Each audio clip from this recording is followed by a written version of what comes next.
What's up, everybody? Welcome back to another episode. For those of you who are new here, my name's Johnny. This is our bus, Miles of Smiles. Unfortunately, Reagan's not here today, but we got an exciting and different episode coming for you today. Today, we're talking all about shuttle buses. Obviously, we've got a nice specimen right here, but we didn't know what we were gonna end up with when we started our search, so we wanted to make a video to tell you guys all about how we ended up with this shuttle bus, why we ended up with this shuttle bus, why we didn't buy a school bus, and why you maybe want to consider buying a shuttle bus too. There's a lot to take into consideration when you do buy your bus. This is just going to be a breakdown of why we specifically bought a shuttle bus. Down the road, we'll probably put out some more content specific to shuttle buses, different types of shuttle buses, things like that. But for today, we're going to talk about our unique situation, why we like this one, and why we're excited to get it on the road. So without further ado, let's go ahead and talk about some pros and cons of shuttle buses. Before we get started, let's talk about shuttle buses in general really quick. So what we have here is a International 3400 chassis with an Eldorado coach on it. So the people that make the chassis and the people that make the actual bus part are two different companies. Unlike many school buses, which are pretty much the chassis maker is the maker of the bus, I believe. Shuttle buses oftentimes, almost always, have a chassis manufacturer and then they have the coach manufacturer. So ours is International makes the chassis, Eldorado makes the coach, but there's Ford chassis, there's Chevy chassis, there's I think even Freightliner chassis. And so there are definitely lots of variations of shuttle buses out there, just like there's a lot of variations of buses, but potentially maybe even more variations because there are so many combinations of combined manufacturers. So shuttle buses come in a few different shapes and sizes. The smaller size of shuttle buses are typically built on Ford van chassis or Chevy van chassis. So this is Ford E350, E450, and Chevy, I think 2500, 3500, don't quote me on that. But small van chassis, these are going to sit way lower to the ground. They're going to have that short nose to them, and overall probably not be as long. Then there's also shuttle buses that are built on a medium duty chassis, which is what this shuttle bus is. Typically, these are chassis that are a bit more beefed up, closer to that of a big truck or like a semi, almost, not quite that big. These type of chassis can handle more weight and typically are going to be on the longer end of the shuttle buses because those are the buses that really need the beefed up chassis, the beefed up weight restrictions, and also just the ability to handle the overall weight that's going to be thrown at it. So like the smaller van chassis, Ford has their F-Series line, the F450, F550 chassis. Chevy has their line, I believe it's Kodiak chassis, so it's like a Chevy 5500, 6500 chassis. And then International also has shuttle buses as well as Freightliner. There may be some other manufacturers out there that I'm missing, but those are the main chassis manufacturers when it comes to medium duty shuttle bus chassis. So like I said, shuttle buses come in all different shapes and sizes, different manufacturers, but for us, this was really the one because it was a beefed up chassis.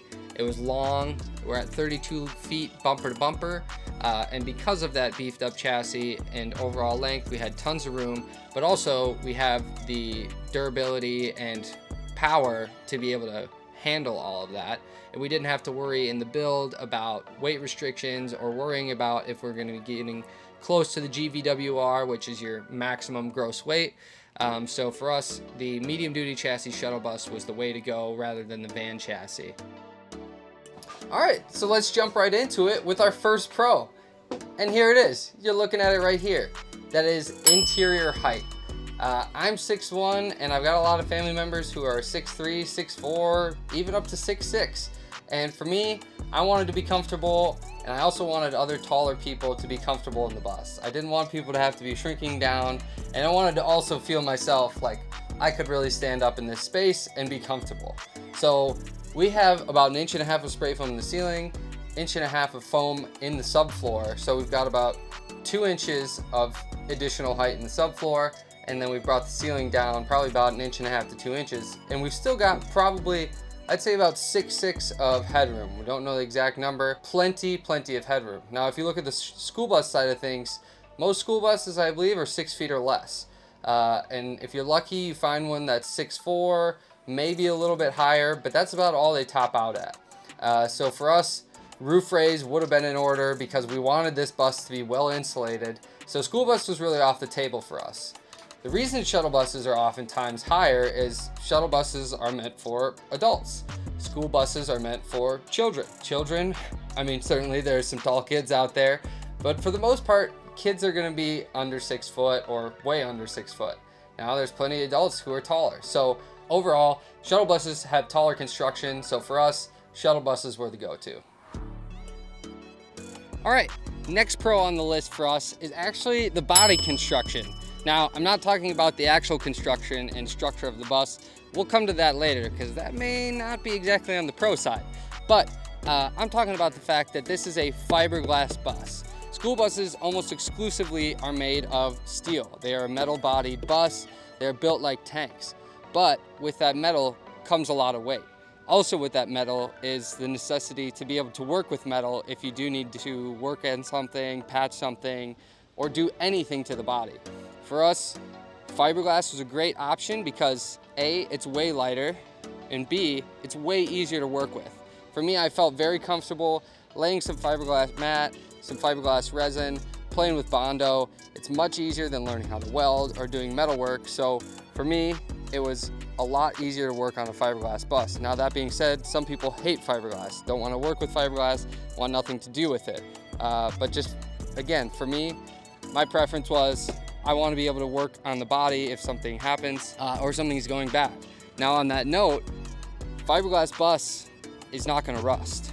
Now the frame will rust and the things underneath and all the metal components underneath will rust, but the body of your bus is not going to rust. Fiberglass does not rust. Certainly it can, I'm sure degrade over time, but that being said, it's not going to rust. There aren't going to be rust holes showing up in here. Obviously we've had our fair share of rust underneath that we've dealt with, but the body of the bus itself is not going to rust. Now, like I mentioned, buses are made of steel and steel is heavy. Fiberglass, not so much.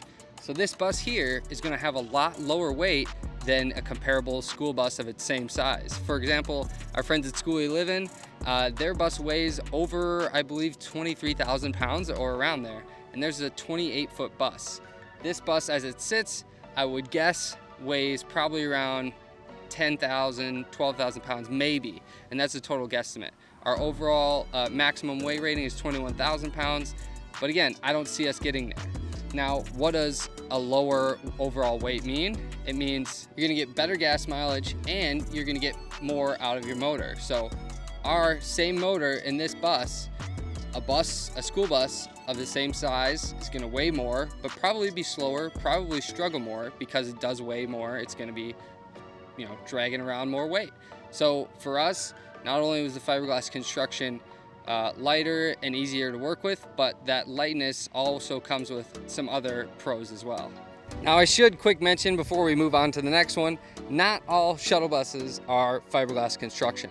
There are some that have metal bodies, but for the most part, these, especially these ones like early 2000s and into the 2000s, a lot of them are fiberglass bodies. Some of the newer ones, I believe, are more switching to metal bodies, more often aluminum bodied, or things like that. But ours, and the reason we picked this one, was a fiberglass body.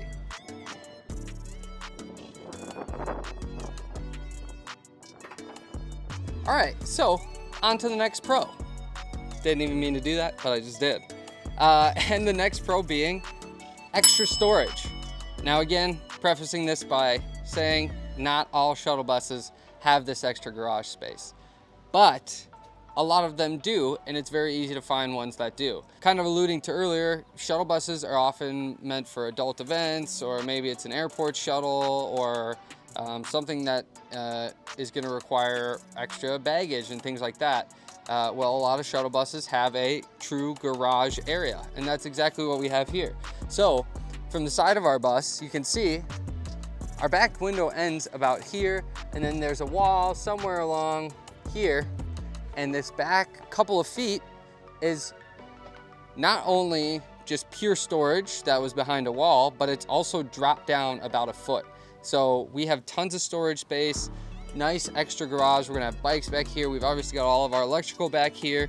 Not sure if you can see that, but this garage space was huge for us. Now, a lot of buses obviously do have back doors, they have handicap doors. Some shuttle buses have handicap doors too. But oftentimes they're at the same level or just enter into the whole existing other space of the bus. This is a completely separate space that's actually, again, like I mentioned, dropped down, so we get even more space overall back here. For us, this has allowed us to have a huge closet. It's going to allow us to store our bikes inside instead of outside, and just overall giving us a ton of storage space that's completely separated from the rest of the bus. All right, and we've got one more pro before we're going to talk about some of the bad sides of shuttle buses. And this last pro is the overall look of shuttle buses. So obviously this is a shuttle bus from the early 2000s, but some of you maybe rode to prom or you know, have been on a party bus before, and they're a little bit better looking than your average school bus.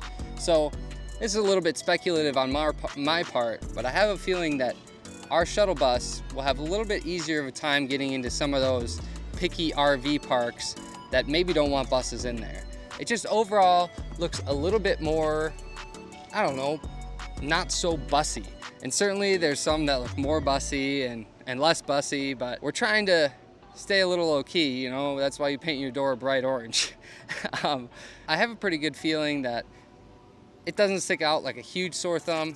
Obviously it's a bus, but in my opinion, shuttle buses tend to look a bit more sleek than school buses and just stand out a little less as obviously a bus.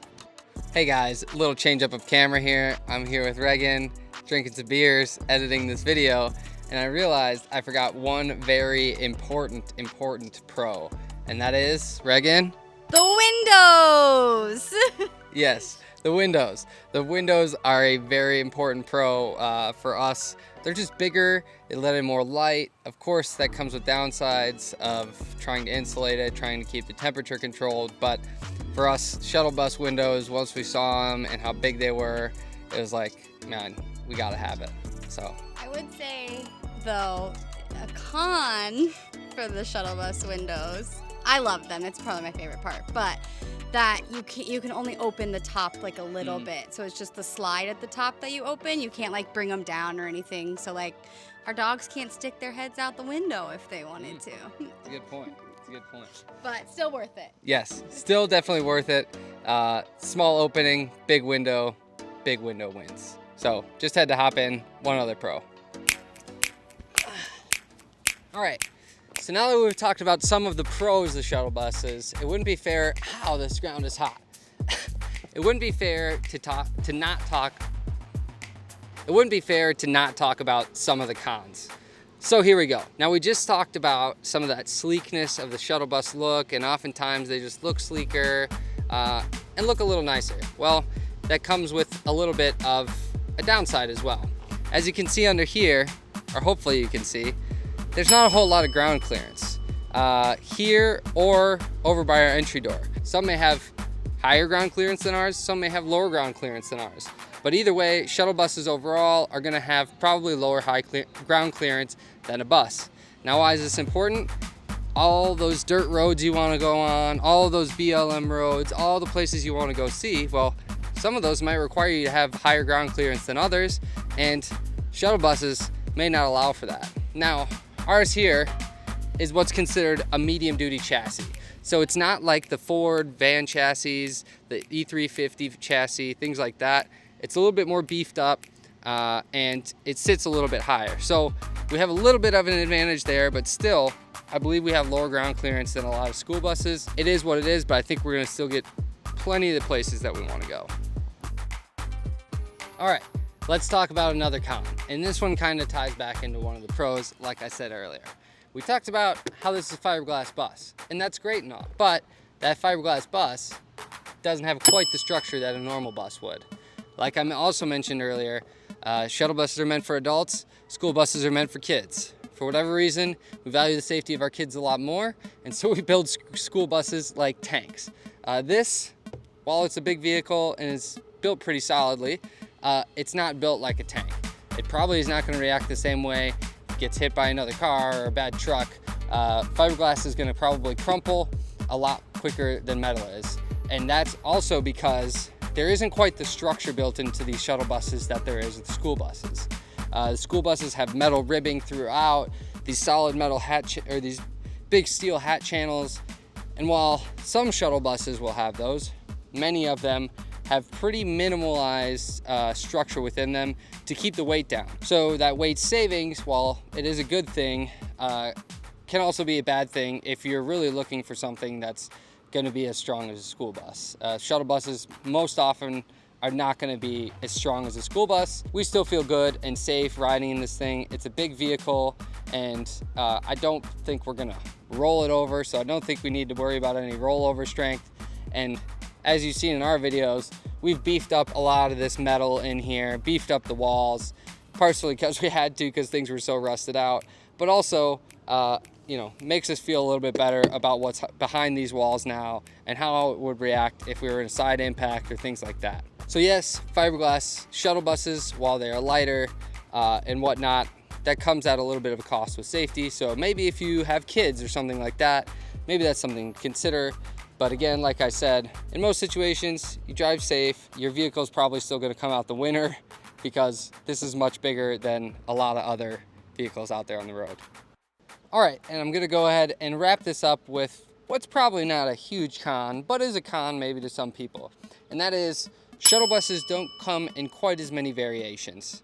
Now, before people are berating me in the comments, of course there's tons of variations of manufacturers and things like that. But what I'm talking about is this is a dog-nose bus, meaning the engine's in the front here. But shuttle buses don't often come in flat nose front engine and flat nose rear engine options like a school bus does.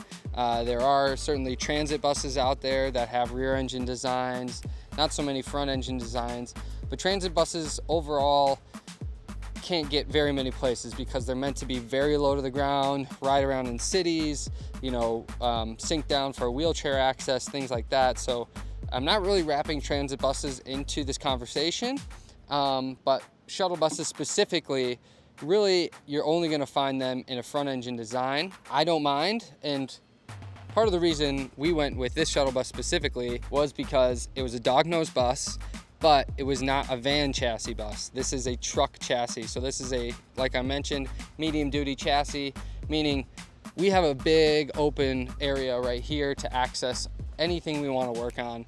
Unlike the E350, E450 kind of van chassis shuttle buses, those shuttle buses, that engine is crammed in a short hood and it's really hard to access things. There's access panels from the inside and things like that, but overall it's way harder to work on. So for us, having this completely open and the engine sitting in front of the cab was really important, and again, a big reason we went with this bus. All right, guys, so that is going to be it for this video. Hopefully this was an informational video and kind of took you guys through some of the reasons we were looking at shuttle buses and some of the reasons you maybe want to consider shuttle buses, even though Schoolie is technically a school bus. I guess ours is just considered a bus conversion. I don't know if we can really call it a schoolie. Tell me what you think in the comments. Can you call a shuttle bus conversion a schoolie when it was never really used for school purposes? Although ours was used to haul around church school kids, so maybe we have an in there. But guys, if you found this video informational in any way, go ahead and give us a like and go ahead and subscribe. We want to put out more informational content like this in the midst of all of our build videos. But also let us know what you'd want to know more information about. Like I mentioned earlier, I got a really in-depth shuttle bus video that I want to do for you guys. I'm going to do a ton of research, go through a little bit more in depth about the different chassis options, about the different body manufacturers and things like that, so you guys can have a really good grasp on what's available in the shuttle bus world. Because for me, I think they're an amazing option. Oftentimes they're not more expensive than school buses. Sometimes they can be, but I think they're a great option, especially for mainly interior headroom and people who are tall. Guys, if you have any comments about what I said in this video, maybe other pros and cons that you see to a shuttle bus, let's get some discussion going below for other people who are coming to this video for information about shuttles versus school buses, things like that. And let's just get a good thread going below for some information for those kind of people who are still on the hunt for their dream bus. But for now, go ahead and subscribe. See what we're doing with this beautiful shuttle bus and what we're going to do with it when we take it on the road. Reagan's going to be here in a little while, and we're going to get working away and hopefully complete our kitchen today. Well, kind of complete the kitchen. And that'll be next week's video for you guys. It's turning out amazing, and I can't wait to show you guys all the little touches that we've got, and just you'll start to get a feel for all the design that we're going for. So that's to come. I'm going to get to work on editing this and get it out to you guys. But thank you for watching, guys, and we'll see you on the next one.